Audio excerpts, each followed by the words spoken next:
I've got a problem with the way Apple shuffles music, and that's the subject of today's Idea of the Day.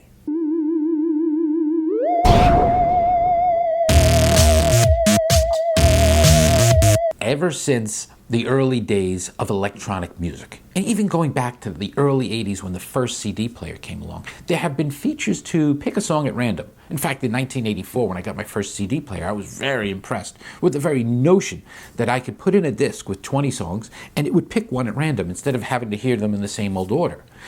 Now, that's random.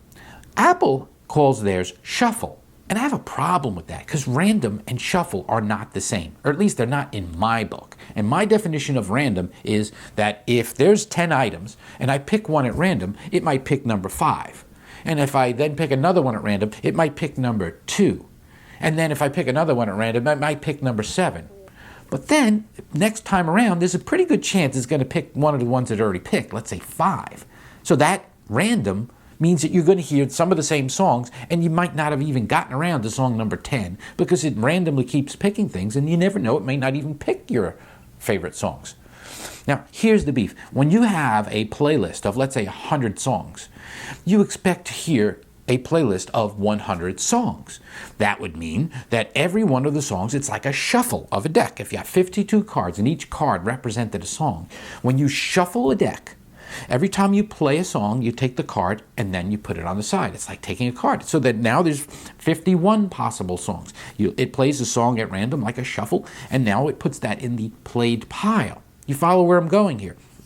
So at the end of the 52 songs, there's only one song left, and you know which one it is because it will have played every song once. But in the real world, using an Apple, either iPod or iPhone or iPad, and you play music with their shuffle, you'll hear the same songs multiple times, but you won't hear other songs at all because it's not really doing a shuffle. A true shuffle would mean there are two lists, and it's either on the played list or not played list. And every time it picks a new song, it's pulling it from the not played list, so you don't hear them multiple times. So for today's Idea of the Day, I wish Apple would change their shuffle to be a true shuffle, and one that does not repeat the same songs in the list until the list is exhausted, and then it could start over. Now, oddly enough, there is some sort of a loophole in that. Apple, whenever you stop the player and then restart it, it starts the shuffle over, which is stupid. It should remember where it left off in the shuffle and then simply continue to play where it left off. And that's today's Idea of the Day.